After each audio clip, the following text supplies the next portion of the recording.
It should have a full battery, so it should work. If I need you for the video,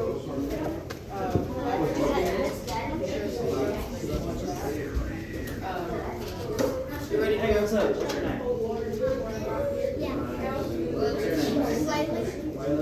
We don't have the last name. Yeah, I was using yesterday. What's up, Daniel? Hey, we decided that you can have goats again. Huh? Dawn. What happened? We went and saw a scary movie with a goat, and we freaked us out. So we decided that you have to get rid of it. So what you're saying is I'm gonna grab my goat and come to your house. No, don't do that.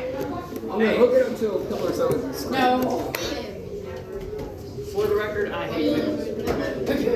What was the movie called? The Nun 2. Oh my Alright, I'm gonna go see that. No, you don't. Yes, I am. Yeah, I'm excited for some good news. The Exorcist, the new one that's coming out is going on.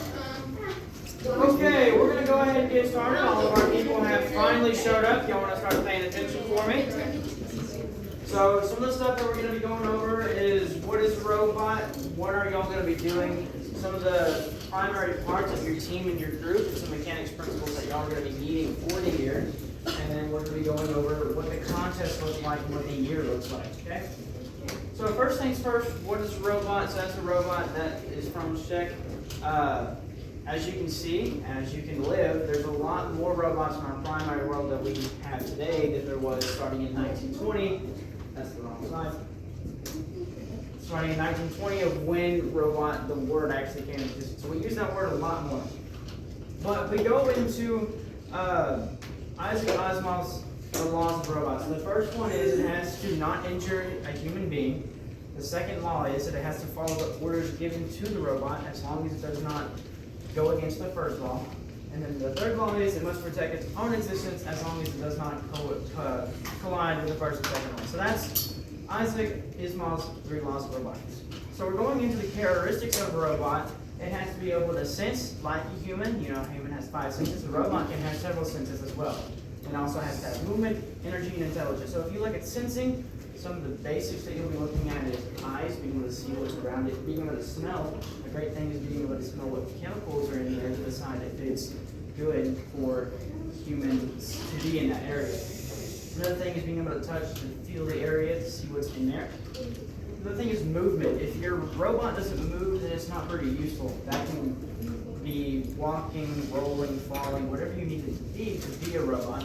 Another thing is energy. Could be working on battery, could be working on gas, whatever you need it to be, but most commonly it's working off a battery of some sort. And another thing is intelligence. If your robot isn't smart, then it's really not doing that much. So it has to run on some sort of intelligence. That way it can understand what we can tell it. So working on the STEM abilities in the scientific method, the basic scientific method that scientists use consists of having a question, doing the research on it, forming a hypothesis and doing an experiment on that, and coming to a conclusion. And some of the things that STEM is able to do is you're able to build tools, research problems, and investigate. STEM has a lot of abilities, and there's a lot that you can do with STEM. Okay? But if we look at the regular scientific method versus the robotic scientific method, it's very similar. So step one is you have to test. You have to build a robot or write a program, and then you have to test it. You have to run it and see what the problem is, or see if it works. Now, when you run that program, or when you test that robot, when it's moving, you have to see what's wrong, or if it did it right. So say you're testing a problem. If it didn't do that right, then you have to say, man, why didn't that work? So the first thing is come up with a list of why that didn't work, come up with a possible list of solutions. So step 3 is choose a corrective program to be able to fix that problem that didn't get fixed with step 2. So that's basically the scientific method for robotics, and that's something that you're going to be using a lot. Okay, so going into the robotics project objectives. First thing is going to be you're going to be developing an understanding of mechanics principles and developing a great understanding of what STEM is and how that's very useful to you. And you're going to be applying that to your life. You're going to be applying that to engineering designs whenever you're doing this robot and problem solving. And again, you're going to be building on your skills that you already have for STEM and especially touching on the science, engineering, and technology of STEM. And you can further use that for your life, for your career choice, and technologies that you use to increase your learning, and then explore those related careers. I knew for a long time that I wanted to be an engineer, but when I say I want to be an engineer, that's about every other job in the world. Who can think of a job that's an engineering job? Okay, that was mostly every one of you. What you got? You got an idea? Yeah. What do you think an engineering job is? That's one of them, yeah.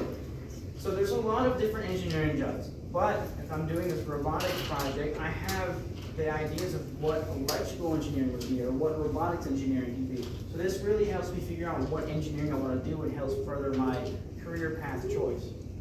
And further, you can apply this to new skills and new challenges, problem-solving problems that you have, really. Okay, so going on to what is the robotics project, which is what we're doing. So that consists of a team of 2 to 3 members going against another team, each with a robot, and you're going in a ring to go against each other and push the other robot out of the ring. That's the very basics. We do the sumo challenge. Okay? So your objectives for the year are to build a better robot. We're going to be working a lot on that. And you're going to try to have an offensive and a defensive. Okay? And you're also going to be learning to code that robot. And then you're going to be testing your robot. You're going to be thinking of weaknesses for your robot, seeing what really hurts it, what doesn't help it, and what does help it, and then testing that against other robots before competition happens. And then lastly, you're going to know that you're doing your best to be able to build this robot. You're going to try and believe that you yourself can win. Make sense? Yeah. So, what you're going to be using is a Lego EV3. Okay, that's what this is. This is an example of a build called the Gyro Boy, and this particular design is able to stand up on itself because it's only got these 2 contact points. So, we break it down into the 4 primary parts. It's got a brick, sensors here, and then motors. And then there's some code that's running it. But we're going to be breaking down some of those. First part is the brick. Really, this is the brain of the robot. It's able to read what code we give it and turn it into practical movement using what we might call arms, legs, or motors. But if we look at how the brick works, it's got 4 pages on the software. It has recent codes that you use. It's got a list of all the codes you used. It's got a port monitoring system. And I want to tell y'all that you only have 4 ports for motors and 4 ports for sensors, which is very important. So you can only have 4 motors or 4 sensors. Oh, I'm sorry. You can have 4 of each, but you can only have 4 sensors. You can only have 4 motors, but really, most of y'all are only going to be using 2.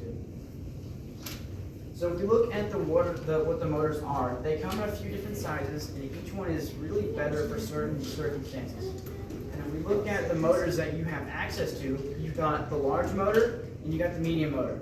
The large motor is really used as the powerhouse for your robot, and it's able to curve, push, and adjust the path that the robot has. It's the powerhouse of the robot. It moves the robot. Okay? But the medium motor is a little bit smaller, and it can be used for smaller movement on the robot that you might have, say an arm or a claw, or something that pushes down at the beginning of the match. That can be used as a great offense. One of the things you might notice is that the movement for the large motor is on the same axis of the large motor, whereas the medium motor movement goes perpendicular to it. So that's something you want to take in mind, and you're going to be looking at the amount of space you have whenever you're doing something that involves movement. That's not the primary movement with the large motors. Okay, moving into the sensors. So these are quite like human senses that the sensors act as. So can anyone name 3 senses that I'm looking for that these sensors might act as for a human? What you got? So I'm actually looking at the human senses of smell, hearing, eyes, hearing, touch, taste. That's the ones. So, naming the 5 human senses, what 3 senses do you think these sensors are? Anyone got any ideas? What's up, TJ? Touch, see, Ear? Yeah, so that 3rd one's a trick question. We're going into these sensors here. So the first one is kind of like the eyes, just on seeing light, be able to see what that light is. So it's got 3 modes, being able to detect what color the color sensor sees, seeing the amount of light in an area, and then seeing the amount of reflected light off of the surface. So the two main ones that you might be using is the color sensor and the reflected light sensor. So say you're in the ring and you want to see that line, if you're on one of those two settings, you're able to see the color of the line, or you can see the amount of reflected light off the line, because you're going to be working off white and black, and that reflected light is able to tell the darker surface, which is the black surface, and able to tell what that line is. Okay. Another part of the eyes is your depth perception. So this sensor is able to tell the amount of distance between the sensor and the wall or another robot. So it's pretty useful in competition wherever you want to just focus on that robot. Say you have a weak defense and you don't want that other robot to get behind you, or you just want to be keeping your front on that robot. So you're able to turn on like robot following mode, and you're able to tell the robot to focus on that one because it can see where it is with depth perception, seeing how far away it is. Okay? So the touch sensors. So all this is just pretty much a button that can be used in several different ways. How it works is it's constantly feeding the brake or the brain zeros when it's not pressed. When it is pressed, it is fed a 1. The sensor feeds the brain a 1 when it's pressed, and it's released. So one of the ways you can use this is from having a special reaction whenever the sensor starts feeding the brain once. So you can have different kinds of reactions. Moving on to the next sensor. So this was kind of a trick question when I said this one resembles your ear. Just because that with your ears you have an equilibrium, you're able to tell how far you turn and how balanced you are. So this sensor is able to tell how far the robot has turned, and it's useful whenever you want precise turning angles whenever you're trying to back up or find the other robot. Okay, so I went over some of the physical parts of the robot, but I want to learn to be able to communicate effectively with y'all. So we're going to be going over some pieces that I need y'all to know the names of. So if we're looking at these studs and stud frames, the way it works is each hole is called a stud. And when I say I need a 15 stud, it's because there's 15 stud holes in this one, and I need a 15 stud frame. So these all come in different sizes, 15, 13, 11, 9, and so forth. And they go through that range of 15 to, I think, 2, 3. So, moving on to the next point, when I need stud connectors, those are the pieces that go inside the stud to connect two different stud holes together. And you've got several different colors, and we're going to be going over those here in a second. Then you've got the cross rods. That's going to be these rods right here that look like they're a little X, like a little cross. And again, you have several different sizes of those as well. For example, 12, 8, and 5. And then you have spacers. So these spacers go on the cross rod and act as keeping that same amount of space on your cross rod. So if I have 2 tires on here, but I don't want them to rub together, using these spacers, I can keep them at the same position and same distance apart from each other. So they're very useful. Moving on to some more important pieces that I need you all to take in mind of. For example, the small frames, which we call these the H-frame, and this one the llama frame. I'm pretty sure that's not the name that it's supposed to have, but we like to call it the llama frame just for fun. But if you look at all of these pieces here, they're very important when converting your axis connections. Because whenever you connect 2 of these stud frames together, you're just connecting it vertically. But as soon as I put in, say, this H-frame, then I'm converting my axis and I will connect that way instead of going straight up with stud frame. So it's a good piece to take in mind. And whenever you have a problem with connecting pieces, try to look at pieces like these where you get a different angle and a different perspective on that piece. Okay? Moving on to the next thing, we're moving on to basics of mechanics that I need y'all to know. Moving on to gearing up and having torque. So a simple definition of torque is the amount of force required to move a gear and to the amount of force needed to stop the gear from moving and to get it moving from a standstill. And sometimes that can be very low or pretty easy. So we look at gear ratios, we look at gearing things up and gearing things down. I've got a physical model of what's shown up here. So these on the right side for you is going to be the left side. These are going to be the drivers. This big gear right here, this big gear right here, this small gear. These are considered the drivers because I've got handles on these sides to roll them, and you've got the follower gear on the left side, y'all's right side right here. So I'm driving this gear and I'm driving this gear, and these are the followers. So, if we're looking at gear ratio, this is a 40-tooth gear, this is an 8-tooth gear. So what I have here is a 40-to-8 or a 5-to-1 ratio. The same goes to here. I've got a 1-to-5 ratio. So with this 2 gears, I have geared up my follower gear. Okay? With this one, I have geared down my follower gear. Reason is because I've got a small driver and a large follower. This one right here. This one's geared down. Now this one's got more torque, but less speed. If you see how fast I'm rotating this one, the output is not the same. For every 5 rotations out of this small gear, I finally get 1 full rotation, which means I make more torque. Now, if I were to demonstrate torque, it's because if I'm rotating this one at the same speed I'm rotating this one, it's harder to stop the movement of this gear. I can still try and rotate on this one, but it's harder to stop this one. However, what I'm doing on this gear, it's geared up. I've got 5 rotations. I'm sorry. If I have 1 rotation of this big gear, I have 5 rotations of this one. So this one's geared up, but it doesn't have the amount of torque that I have in gearing up. I'm sorry, gearing down. So it's a lot easier to stop this one, which is what torque is. It's a lot easier to stop that. So if we look at it at a different perspective, you got this same different concept, just different ratios. And if you have several different gears, then you're able to multiply your ratios together to get what your final output is. So you've got this one going to this one, but it's also on the same rod, and then going to this one. So when you're just trying to figure it out, all it is multiplying, and you're able to see if you're gearing up and gearing down. So I'm going to pass this around and y'all can play with it. It's the same model on both sides, but you are driving a different gear, so you can see what that is. But another concept is if we look at a gear train, okay, not just gearing up or gearing down. Right here, I've got a driver gear, which is my 8-tooth gear, and then I've got 3 24-tooth gears behind it. One thing I want you all to notice is that I've got my first gear, the driver gear. If I rotate it this way, then the second follower gear is the one that's going the same way. It's rotating the same way. Just want you all to take that in mind. But the names change whenever I add more gears into the train. So this one is called the follower gear, and then this one is, these two are called the idlers. Now when I'm rotating this, you can see that it's rotating this way, and what the ratio is 1 to 3. So this one I'm gearing this train down, because I've got 8-tooth and 24-tooth gear. So for every 3 rotations, I get 1 full rotation out of these 3 gears. But this one's the follower.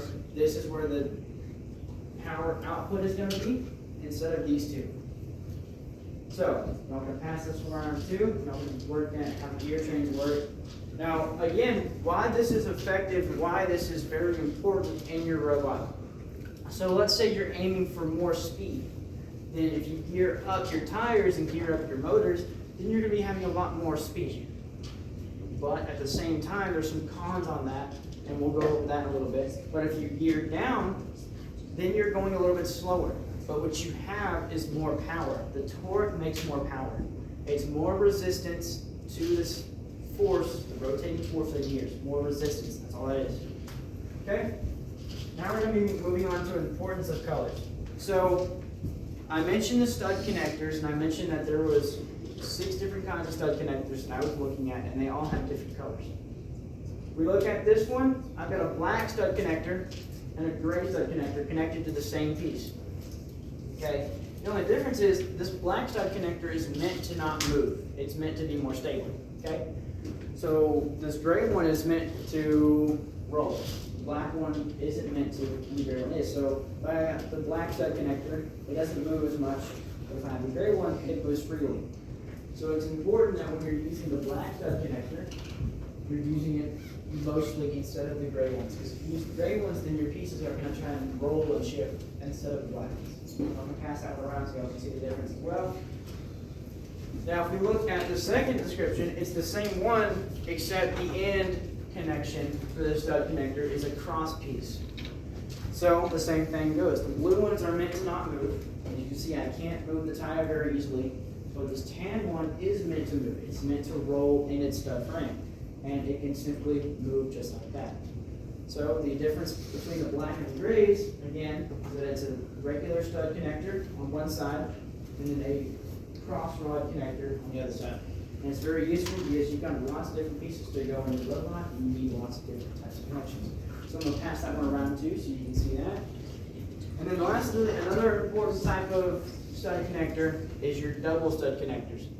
That's just because they're twice as, I'm sorry, they got one more section on them. So you've got one side that's one regular stud length, and then it's got a stopper, and then it's got two stud lengths for this side of the connection.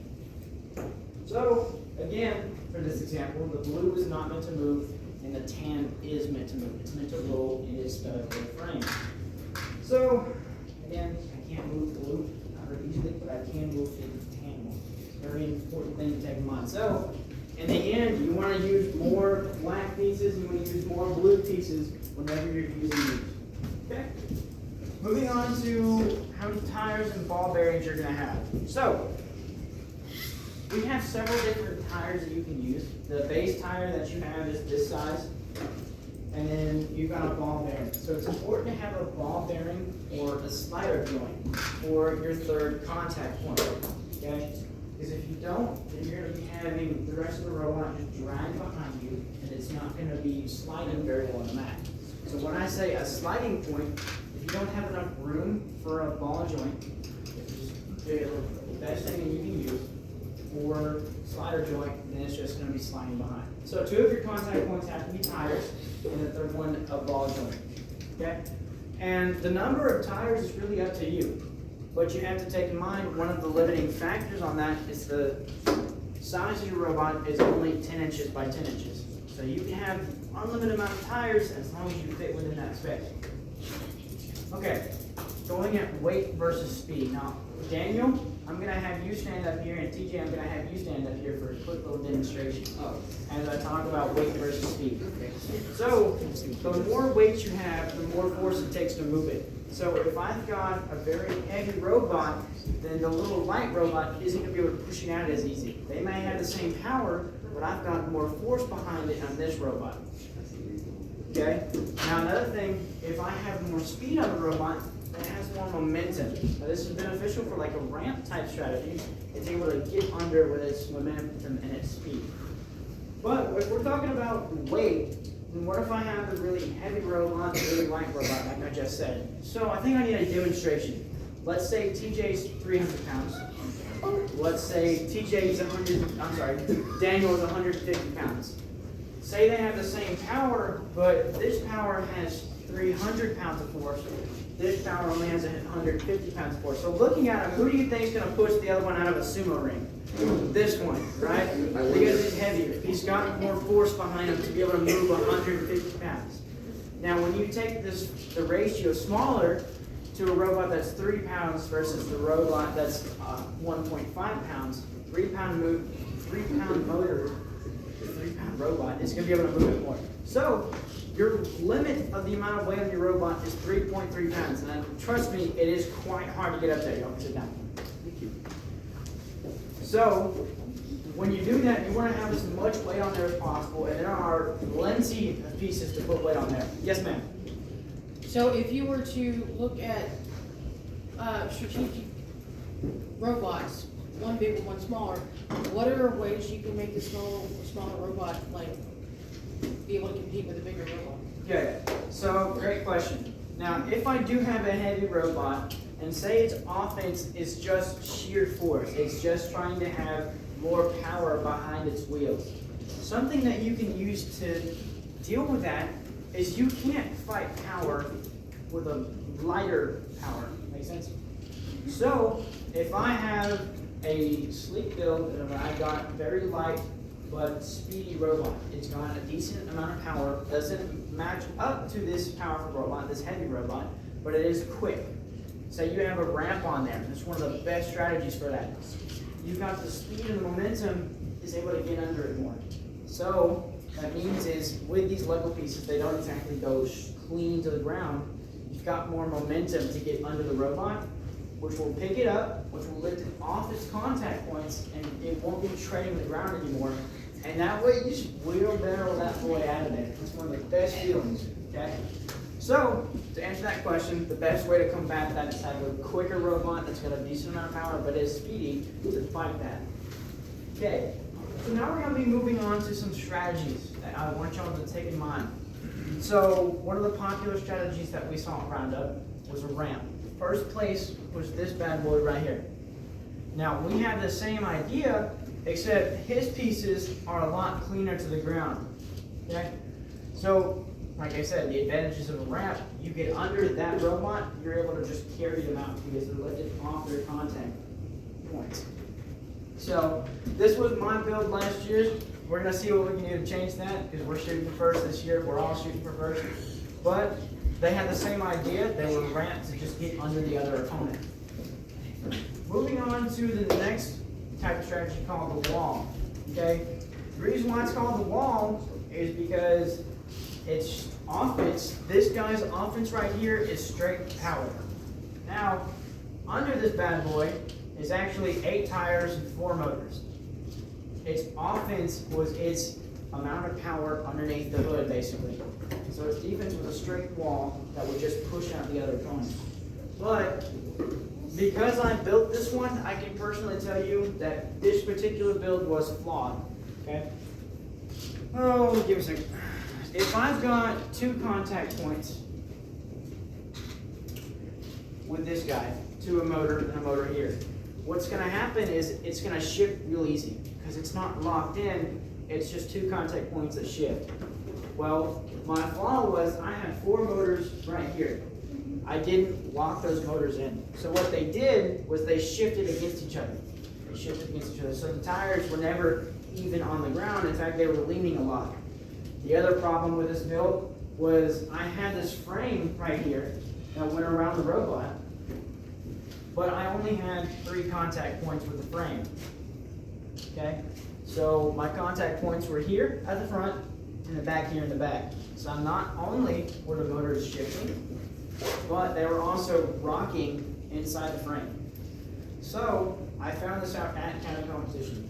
I was able to test it and I was able to see what was going on. And step 3 of the robotic scientific method is find a solution. My solution was to rebuild it over again because my frame wasn't working and I just needed to fix it. Going on to more of defense, if you've got a lot of parts that are not attached properly or are made to fall off, that's against the rules. Okay?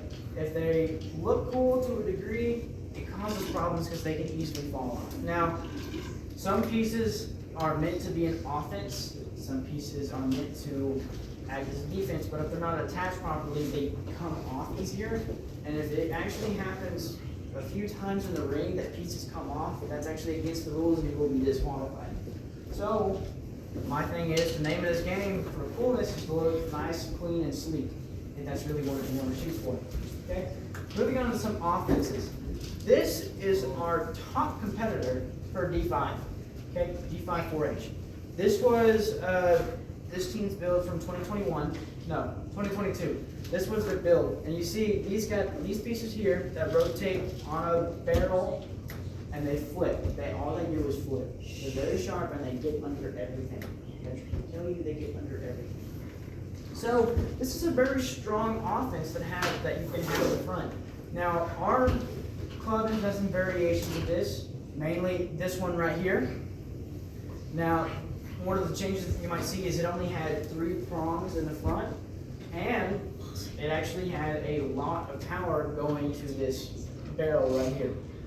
So you can have a lot of different variations of this one, even having 2 different motors that attach to the sides to act as the spinning mechanism. But what you really need to be cautious of, you can't be too slow and you can't be too fast. Okay? Because if you're too fast, you're not going to have the amount of power you need.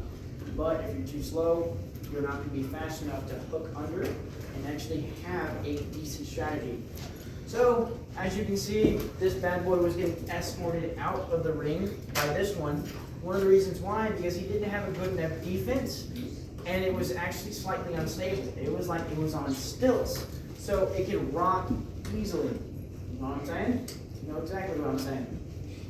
Okay, moving on to another type of offense, the claw.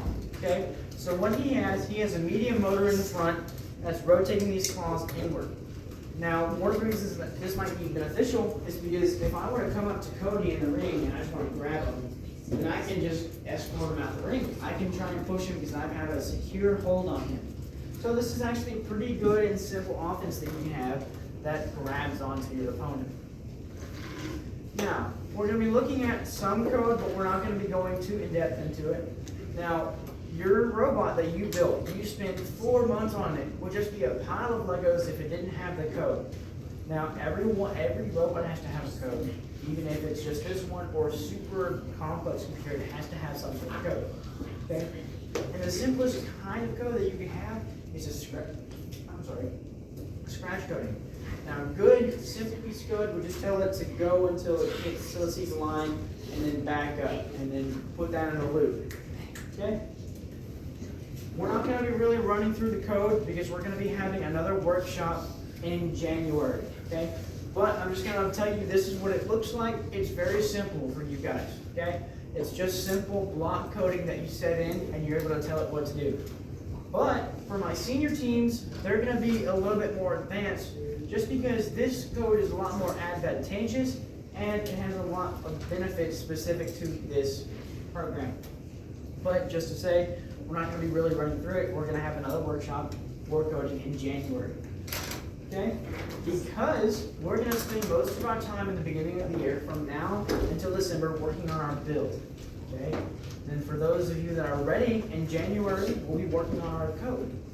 So from January to March, you're going to be working on your build and code. During this time, you'll put a good set of code on there, and I'll help you all with that. I will help you all with that a lot. Okay? You'll put that code on there, you'll be testing your build, and then come March, beginning of March, is our Jasper County competition. After that, you'll have 2 months to prepare your district for the teams that go on to district. Okay? You'll have 2 months. 2 months, because your district competition's in May, and then after May, you've got 1 month to prepare for state competition. For my senior teams, you have 1 month to prepare for that. Now, according to the 2022 Roundup competition rules, only senior 4-H members can go to state competition. However, we still have the county and district competitions for those of you that aren't seniors in 4-H. So there's still a lot of room to be here. Okay?